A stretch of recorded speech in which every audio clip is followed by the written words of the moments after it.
Brother teacher here.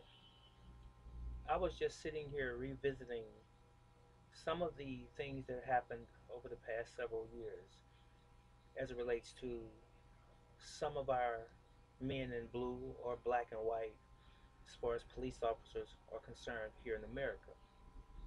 One of those cases or situations happened around April of 2015 when in North Charleston, South Carolina, a 50-year-old black man who was running from a police officer, Michael Slager, was fired upon 8 times and fatally shot, and he died there in that park or that grassy area.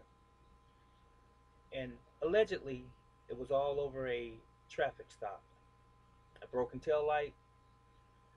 The officer pulled him over. He asked him some questions. He walked towards his service vehicle. Walter Scott took off running. That is when Officer Slager walked up behind him as he ran. He poised himself as if he was at a firing range. He steadied himself and he fired off 8 shots, several of which hitting Mr. Scott in the back, killing him instantly. Upon the arrival of another police officer, I could hear the officer, Slager that is, telling him to put his hands behind his back. It was apparent, it was obvious that Walter was already dead. His face was down in the dirt, and they never took the time to turn his head to the side, just in the event that he could be revived and or saved. Not only that, Officer Slager attempted to place evidence around his body so that he could corroborate a story stating that he tried to wrestle his taser from him early on. But anyway, after a whole lot of phone calls, a whole lot of writing to the press and to the police department and to the prosecutor's office and so forth, here, approximately 2 years later, Officer Michael Slager got 20 years in prison for the murder of Walter Scott.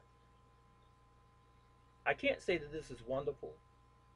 I can say good for him because this is one of the very, very, very, very few instances where you have ever seen a white police officer that has killed an unarmed man or a man who posed no threat or harm to him or anyone else.